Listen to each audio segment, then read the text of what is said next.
अस्सलाम वालेकुम। मैं हूं हसनैन कुरैशी और आप देख रहे हैं मेरा यूट्यूब और फेसबुक चैनल। जो यकीन की राह पर चल पड़े उन्हें मंजिलों ने पनाह दी, जिन्हें वसवसों ने डरा दिया वो कदम कदम पर बहक गए। इमरान खान ने जो इकोनॉमिस्ट अखबार है, मैगजीन है दी इकोनॉमिस्ट, उसमें जो आर्टिकल लिखा है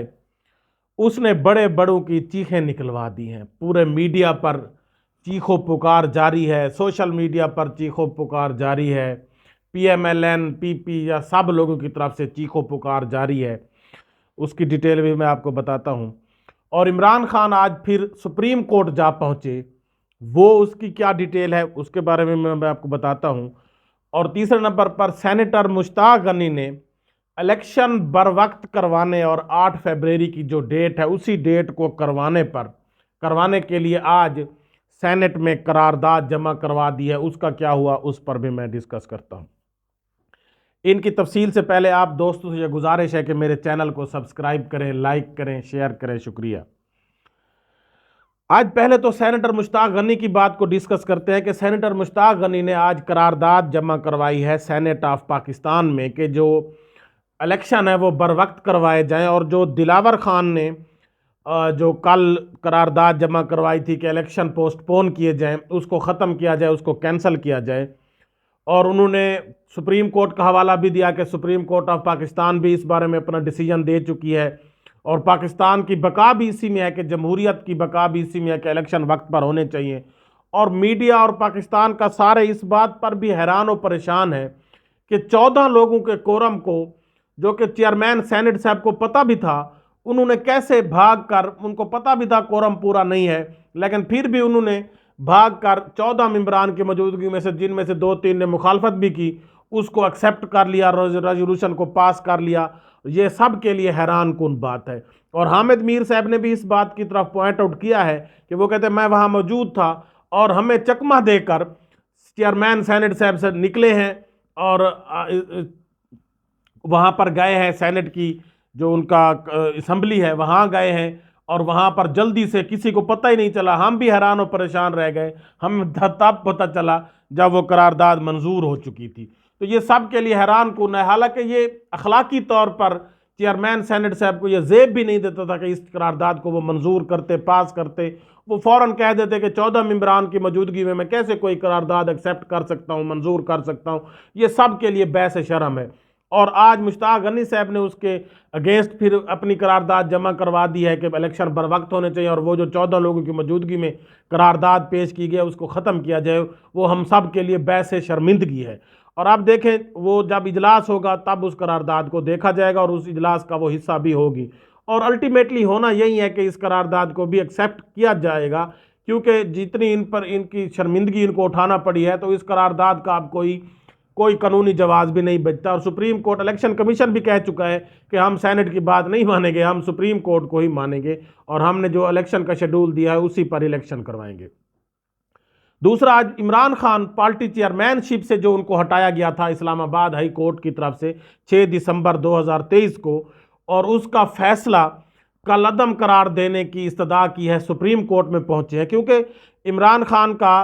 जो ये इसको चेयरमैनशिप से हटाया गया था वो तोशाखाना केस में था, और तोशाखाना केस तो वैसे ख़त्म हो गया है और उसको ख़त्म कर दिया गया क्योंकि वो एक झूठा बेबुनियाद केस था। तो इसके अगेंस्ट फिर आज इमरान खान की कानूनी टीम सुप्रीम कोर्ट पहुंची है और उन्होंने ये इस्तदा की है कि आप जो है वो इस्लामाबाद हाई कोर्ट का जो वो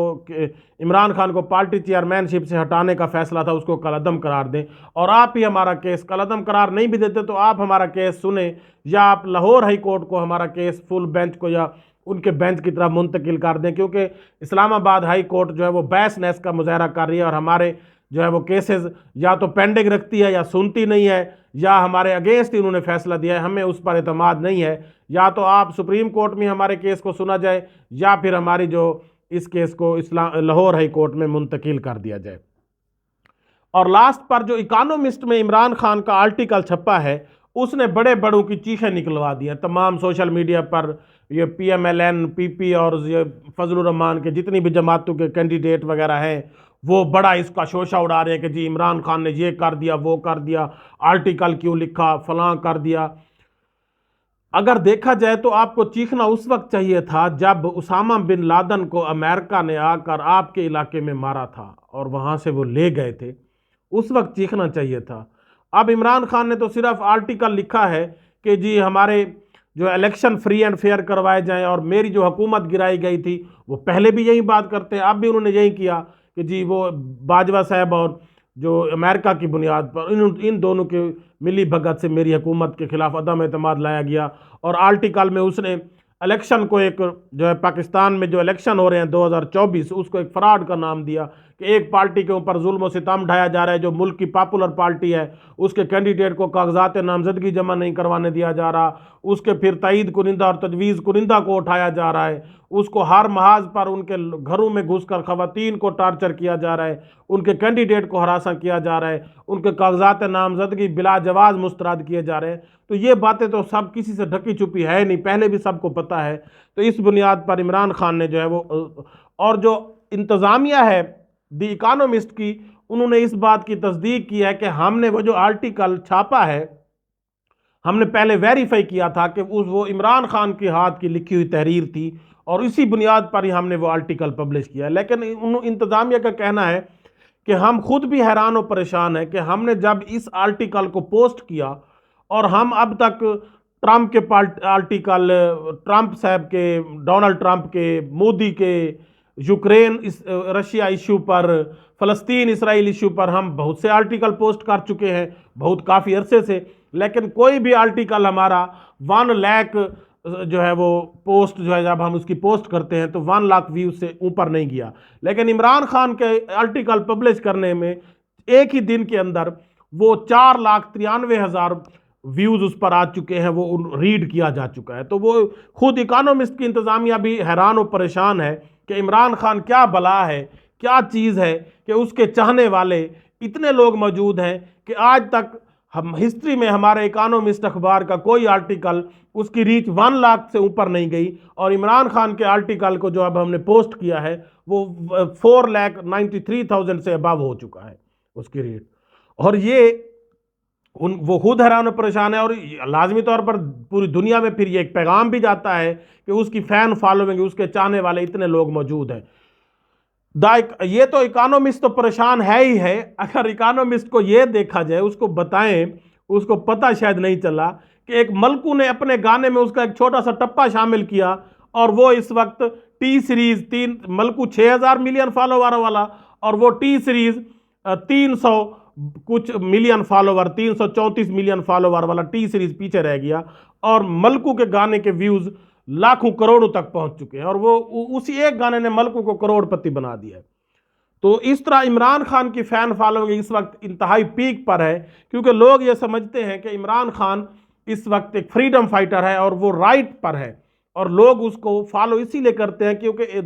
एक तो वो अल्लाह और रसूल के नाम लेने वाला है, उसने हमेशा हजूर अकरम सल्लल्लाहु अलैहि वसल्लम के हुर्मत की बात की, ईजा का नाबुदो व ईजा का नस्तईन की बात की, रूल ऑफ लॉ की बात की, तो लोग उसके पीछे खड़े हो गए हैं। तो अब पूरी दुनिया हैरान और परेशान है कि इकोनॉमिस्ट हैरान और परेशान है, दी इकोनॉमिस्ट की इंतजामिया, इंडिया हैरान और परेशान है कि मलकू के गाने ने उसको उड़ा कर रख दिया, उसके चैनल्स को उड़ा कर रख दिया। तो इस वक्त इमरान खान की फैन फॉलोइंग अरूज पर है, और इंशाअल्लाह इमरान खान ही इस मुल्क के वजीर आज़म बनेंगे, कोई उसको नहीं रोक सकता। अगर इलेक्शन फ्री एंड फेयर हुए तो इमरान खान जिंदाबाद।